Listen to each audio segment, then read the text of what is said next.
Seismic reflection test में हम लोग क्या करेंगे कि पहले एक हमारे पास साउंड वेव जनरेट होगा। अब ये साउंड वेव जो है वो आपका सरफेस से टकरा करके वापस से रिफ्लेक्ट करेगा। अब आपको पता है कि जो पहला वेव निकलेगा, पहला वेव तो सेम मीडियम से जाएगा।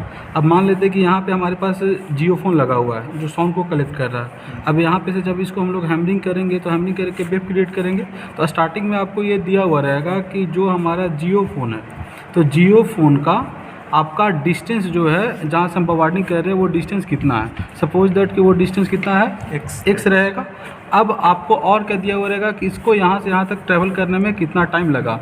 मान लेते हैं कि पहला टाइम को हम बोल रहे हैं टाइम नंबर 1 और दूसरे टाइम को यहाँ से यहाँ तक के आने में जो टाइम लग रहा है उसको हम बोल रहे हैं क्या, टाइम नंबर 2। तो सबसे पहले आपसे ये पूछा जाएगा कि जो वेलोसिटी है पी वेव का वेलोसिटी मतलब वही सरफेस वेव है। तो सबसे पहले ये पूछा जाएगा कि पी वेव का वेलोसिटी कितना होगा। तो उसके लिए हम लोग क्या कर देंगे, velocity equal to distance by time. तो एक्स वाई कितना हो जाएगा, t1 हो जाएगा। तो यहाँ से आप निकाल सकते हो क्या, vp का वैल्यू। दूसरा क्वेश्चन जो ये पूछा जाएगा कि ये सरफेस, अब याद रखिएगा जब रिफ्लेक्शन होगा तो ऑब्वियस सी बात है नीचे का सरफेस कैसा रहेगा, इम्परवियस रहेगा। इम्परवियस रहेगा या फिर वो कैसा सरफेस रहेगा, हार्ड सरफेस रहेगा।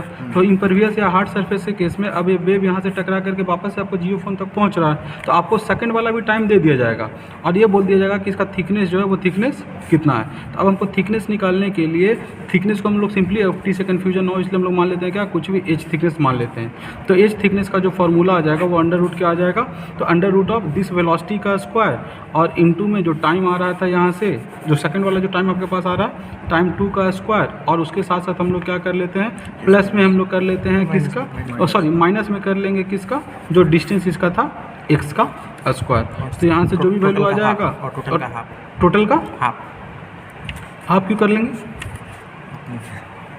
अच्छा हाँ हाफ ऑफ टोटल डिस्टेंस, हाँ तो हाफ ऑफ टोटल डिस्टेंस। तो इस तरह से एज का वैल्यू हमारे पास निकल के आ जाएगा।